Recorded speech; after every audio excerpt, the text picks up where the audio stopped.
The luxurious wedding reception glittered under crystal chandeliers. Guests in elegant attire mingled their laughter, soft music in the air. My wedding dress, a cascade of silk and lace, felt heavy, beautiful yet strangely constricting.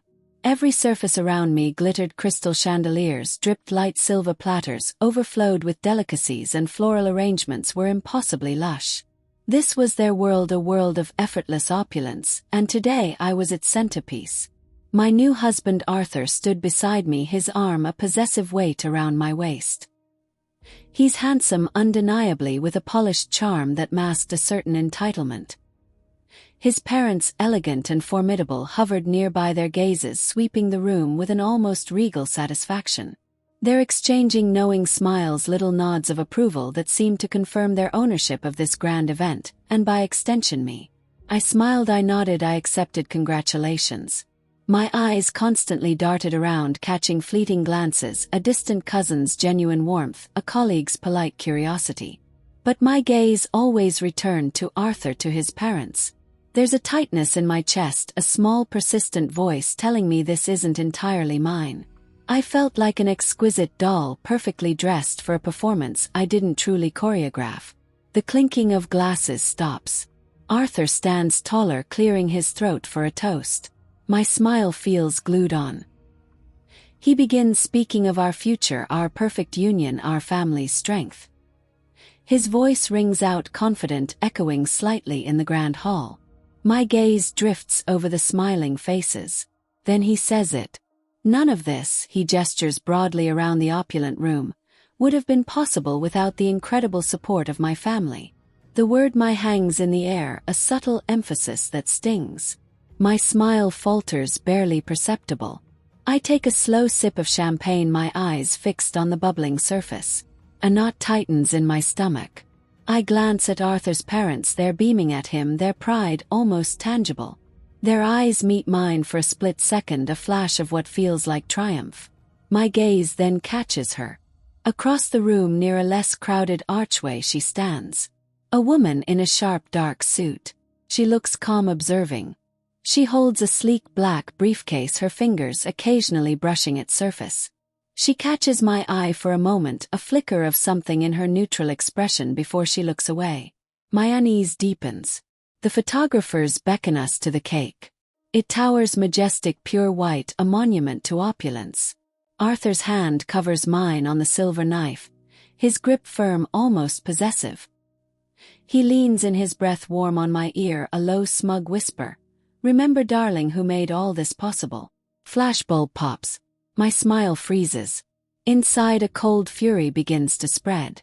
My gaze darts past the blinding light. She's closer now, the accountant, her dark suit a stark contrast to the festive crowd. Her eyes meet mine. A fleeting moment, a silent understanding, or maybe just my imagination. She glances down at her briefcase, a subtle, almost imperceptible movement. Later, Arthur's mother approaches, beaming a predatory smile. She embraces Arthur, then turns to me, a perfunctory hug, her whispered words to me barely audible. Such a charming event, dear. Arthur inherited his taste from us, you know. She pulls back, then whispers something in Arthur's ear, a shared secret. He grins, his eyes gleaming with pride. My friend Sarah finds me shortly after. Her face is pale, her eyes wide with shock. She pulls me aside, her voice a hurried whisper. Clara, you won't believe what I just heard.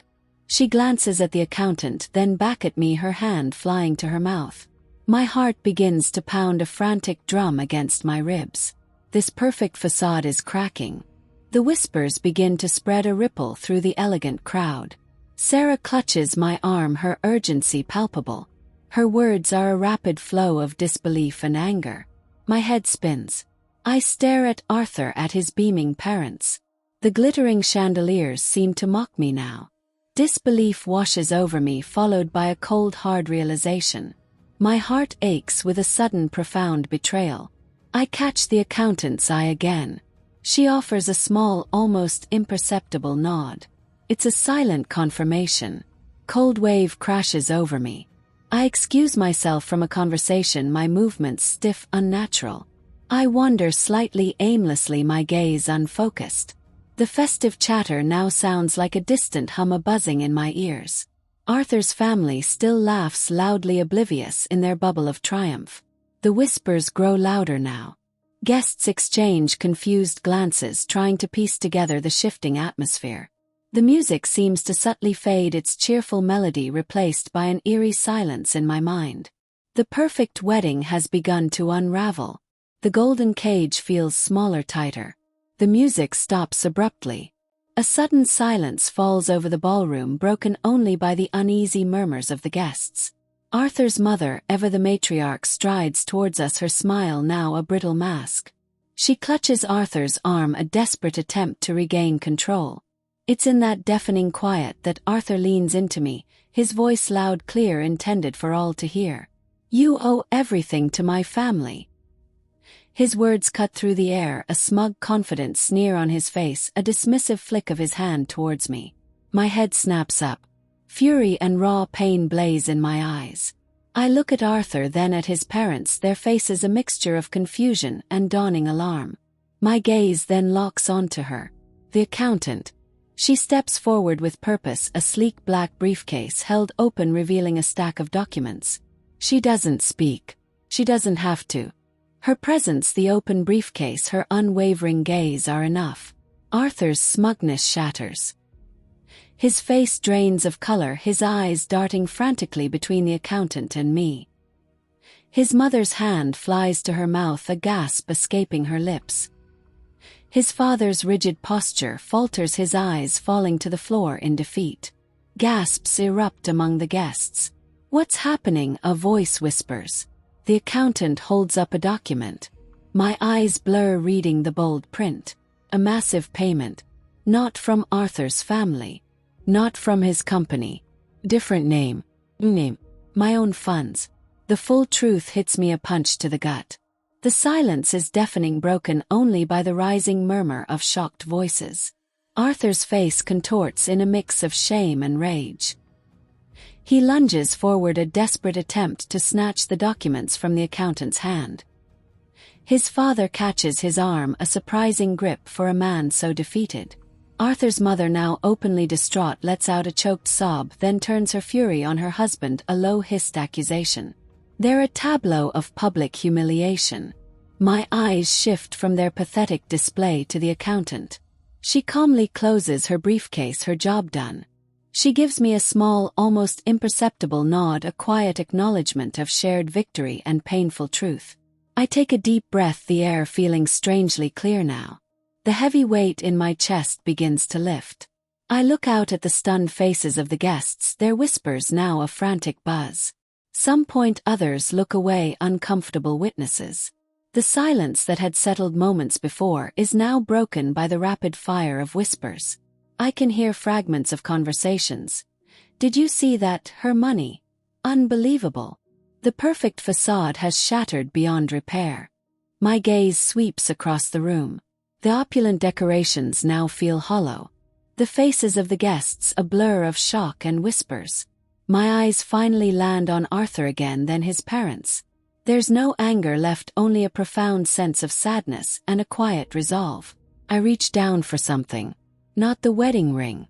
That felt like a lie from the start.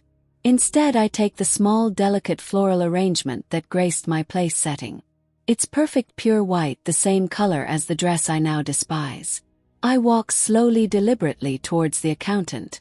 She meets me halfway, her expression unreadable but calm.